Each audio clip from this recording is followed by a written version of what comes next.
Bonjour et bienvenue dans cette nouvelle vidéo. Aujourd'hui je vais vous expliquer en images comment utiliser mon dernier blueprint vendu sur le marketplace d'Unreal Engine que j'ai intitulé Sport Composition. Donc on se retrouve dans le level principal, j'ai fait 3 exemples de level et on voit ici la composition de joueurs. On pourrait faire une composition de joueurs de rugby, de football, de basket. On peut aller jusqu'à 10 lignes de joueurs et 10 joueurs par ligne, soit 100 joueurs. Donc ce qui fait un peu beaucoup. On peut également faire des compositions de groupes politiques ou des groupes d'associations. Le projet se base sur 3 bases de données. La première, c'est la DB Player. La DB Player, c'est la base des joueurs ou des talents. On a des champs qui sont ici pour des joueurs, mais si vous voulez inscrire autre chose dans les champs, libre à vous.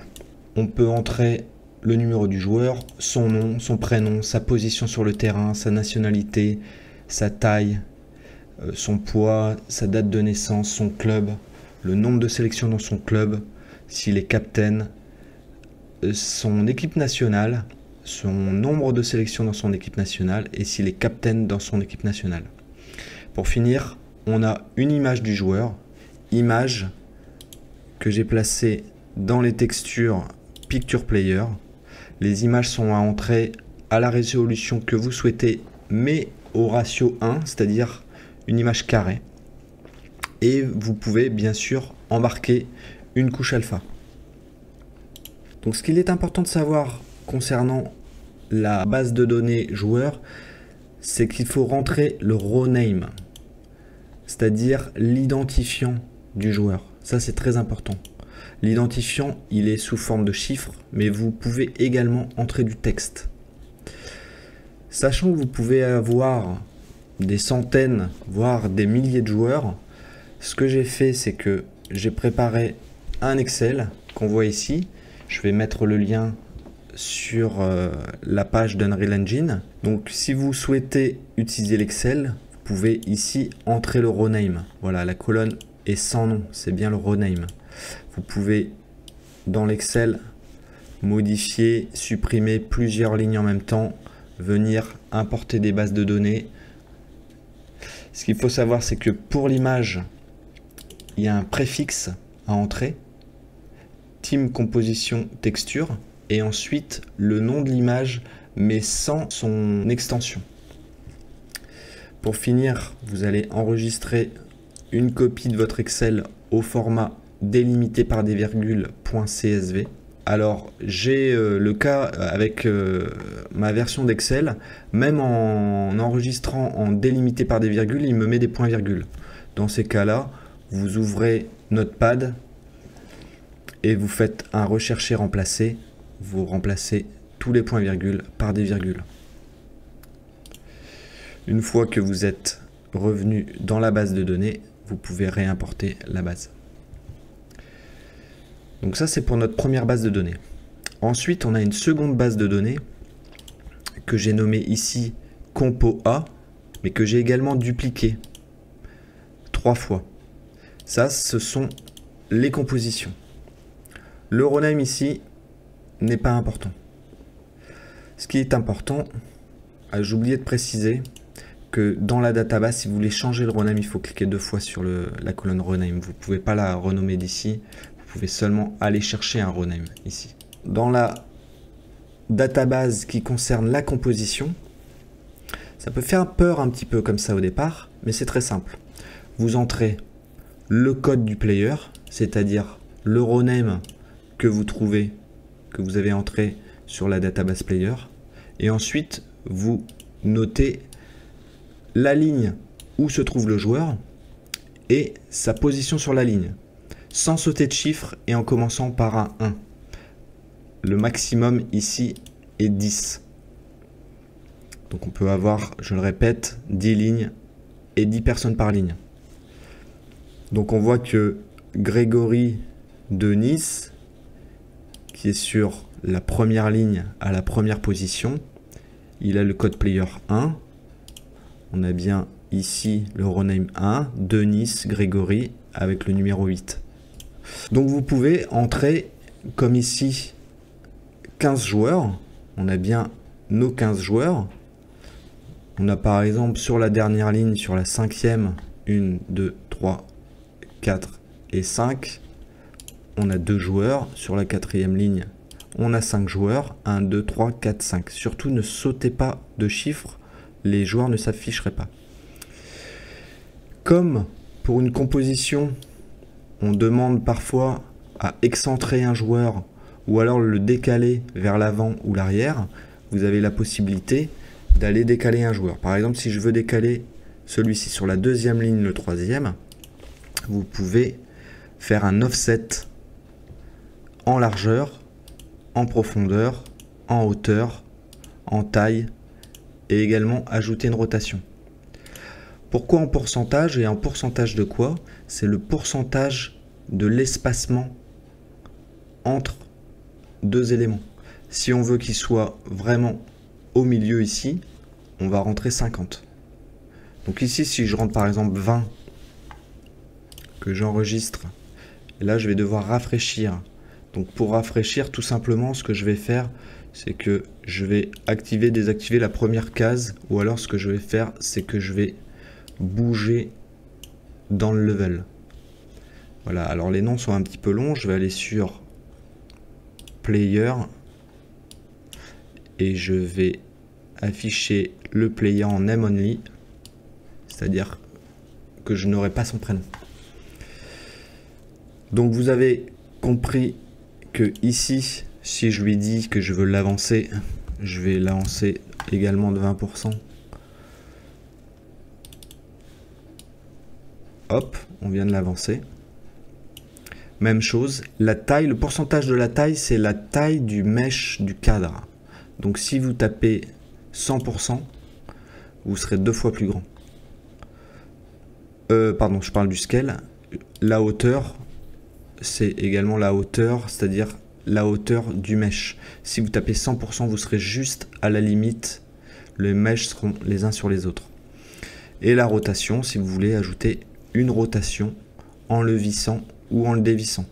C'est-à-dire que vous faites un moins 45 degrés ici. Vous pouvez l'envoyer de l'autre côté si vous êtes trompé de sens. Et tout simplement, alors il faut vraiment que je change une option pour qu'il reconstruise dans l'éditeur la visualisation. Voilà pour cette base de données. Comme je vous le dis, ça peut faire un petit peu peur au début, tous ces chiffres, mais c'est relativement simple. La troisième base de données, c'est la base Team.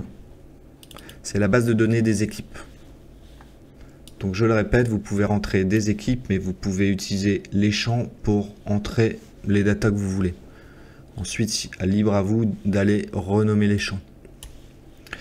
Donc ici, on va rentrer le nom complet d'une équipe, son nom court, par exemple 15 de France, son nom court serait France, son nickname les Bleus, abréviation FRA, la ville, donc ça c'est pas obligatoire, la nationalité ça serait redondant si on utilisait le small name France, si on avait une équipe nationale et non un club.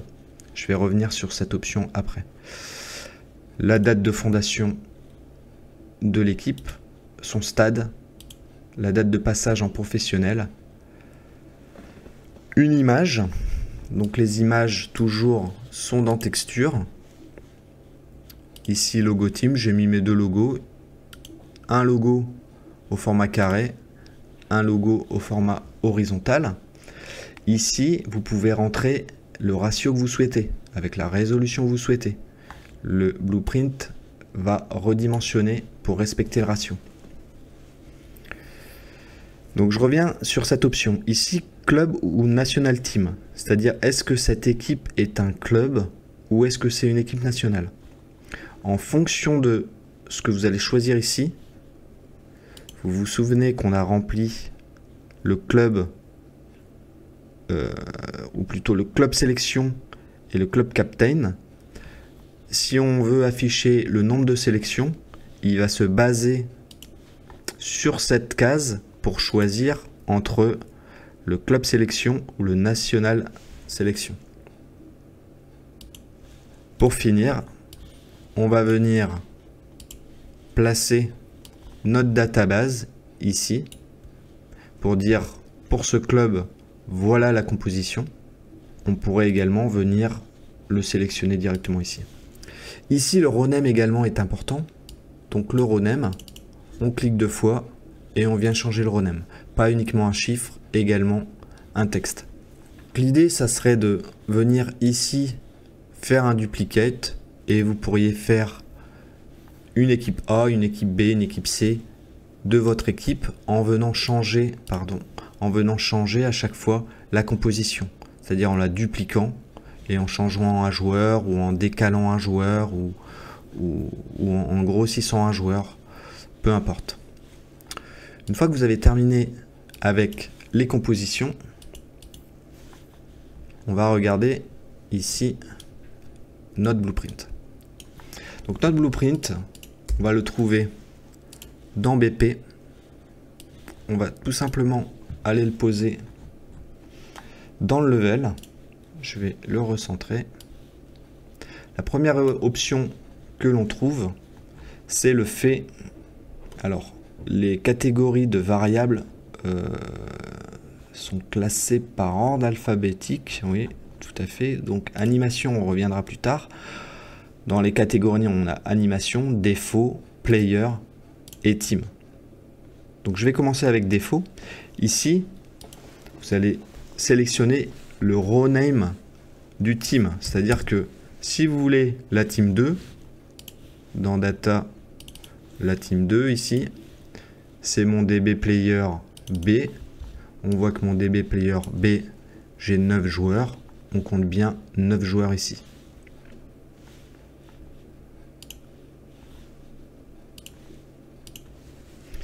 Donc vous pouvez créer autant de compositions que vous souhaitez et vous pouvez faire des offsets un peu particuliers pour présenter par exemple un match de basket 3 contre 3.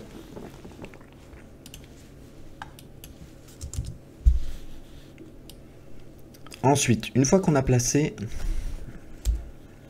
la composition sur le terrain, on peut choisir l'espacement en largeur ou l'espacement en profondeur.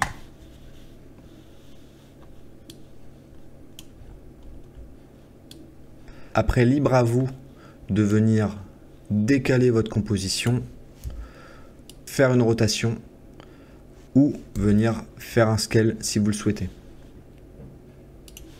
Vous pouvez réinitialiser l'ensemble ici. Je vais le relever.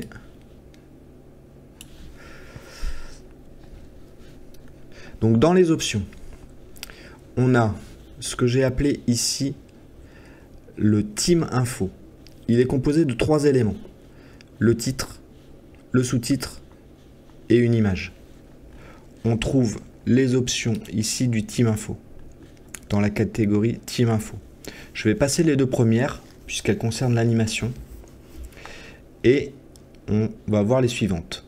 On peut donc afficher ou non le logo, venir le déplacer. Si par exemple ici, je veux le baisser, voilà, je le baisse à -50. Je pourrais même essayer de l'aligner et d'être un petit peu plus bas. On aura la même chose, la transformation pour le titre et pour les datas, les infos. Justement, les infos, on va pouvoir les sélectionner ici, jusqu'à 3 infos.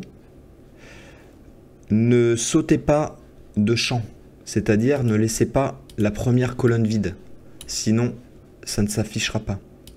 Laissez toujours en premier un champ et décalez-les vers le haut pour ne pas laisser un champ vide. Ne remplissez pas l'info 3 sans remplir l'info 2.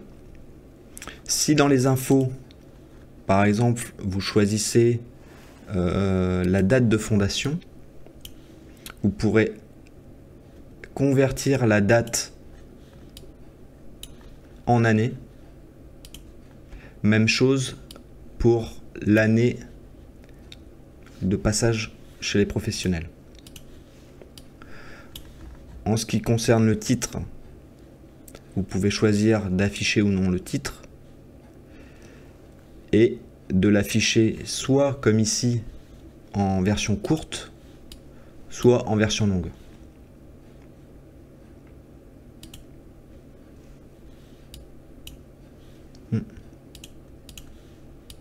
Donc bien sûr, vous pouvez jouer sur la taille du titre, vous pouvez donc jouer dans les 3 axes, vers le haut, en largeur, mais également vous pouvez jouer sur l'extrude du titre, ici. Vous pouvez faire une rotation au titre, vous êtes libre de le placer comme vous souhaitez. Par défaut, le Team Info viendra se placer devant la première ligne avec le même espacement que le reste de la composition. Une fois que vous avez placé vos 3 éléments, si vous vous dites non, ça serait mieux de le placer autre part, vous avez un autre offset, mais cette fois-ci du groupe entier, qui vous permet de venir, par exemple, ajouter une rotation. Jouer sur la taille, jouer sur la position. En ce qui concerne les infos des joueurs, maintenant. Je vais aller sur un joueur ici. Donc, on a la frame, l'image. On a également une couleur au dos. Dans les options du player, on a la possibilité d'afficher ou non le chiffre, d'afficher ou non le nom. Dans ces cas-là, les datas remontent. On a la possibilité de mettre uniquement le nom, comme on a vu tout à l'heure, ou le nom et le prénom. On peut ensuite afficher 3 informations, celles qu'on a rentrées dans la base de données, la position, la nationalité, la taille, le poids, la date de naissance. Si on affiche la date de naissance, on peut l'afficher sous forme d'âge ou uniquement la date. Et pour finir, est-ce que on veut afficher le fait que le joueur est capitaine ou non? Le capitaine, il est ici, le numéro 14. On va maintenant voir les options d'animation. Alors, pour éviter que mon ordinateur ne souffle trop juste à côté du micro, je vais passer en médium au niveau du rendu. Je vais placer ma caméra et vous faire tout de suite un play. L'idéal, avant de faire un play, c'est de faire un cue. On est sûr que toutes les options sont bien prises en compte et ensuite on peut faire un play. Donc on vient de voir s'afficher le Team Info, puisque dans l'animation, on l'a vu tout à l'heure, dans Team Info, j'avais laissé 2 options d'animation, le Leave Visible, donc ici qui est coché, on verra pourquoi, et le Display in Same Time as Composition, c'est-à-dire est-ce que je joue la Team Info en même temps que la composition. Ici, comme ce n'est pas coché, on voit d'abord la Team Info, et ensuite quand je vais faire un Next, on voit ma composition. On voit l'ensemble de ma composition, étant donné que en step by step, je ne suis pas coché. Je peux faire un all out. Si on regarde les options d'animation, on a l'anime délai, c'est-à-dire le temps qu'il y a entre 2 fiches. Si je, par exemple ici, je fais un display in same time as composition, je vais faire mon cue, je vais faire mon composition in. On voit qu'on a bien 2 secondes entre chaque apparition de fiche et que ici mon titre est arrivé en même temps. Alors ça fait une animation qui peut être assez longue. On peut venir les découvrir.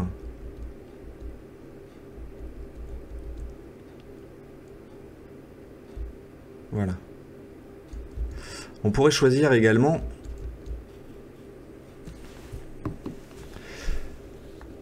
je vais baisser la durée d'animation, même si ici ça n'aura plus d'incidence, donc d'augmenter la durée de l'animation. On pourrait choisir de venir en step by step, c'est-à-dire fiche par fiche, de jouer automatiquement sur le play, de supprimer ou d'augmenter la rotation lors de l'animation. On voit que la fiche tourne sur elle-même. On pourrait, en mettant 0, supprimer cette rotation. Et ensuite, on pourrait augmenter la durée d'animation du titre. Si par exemple ici je mets 1 seconde, je vais faire un all out. On voit que j'ai spawné des blueprints, un blueprint par fiche. Donc mes blueprints sont en train de se détruire les uns après les autres. Voilà. D'où la nécessité de faire un queue pour les recréer. On voit qu'ils viennent de se recréer. Et ici j'ai bien changé mes options. Donc je me mets en step by step. Je vais faire une animation de 2 secondes. Et voilà. Donc là je suis en rendu médium, hein. Mon nombre est vraiment assez médiocre. Donc ici je suis en step by step. Je n'ai affiché qu'un joueur. Je pourrais venir les afficher les uns derrière les autres. On pourrait cliquer plusieurs fois pour accélérer le mouvement. On pourrait revenir en arrière.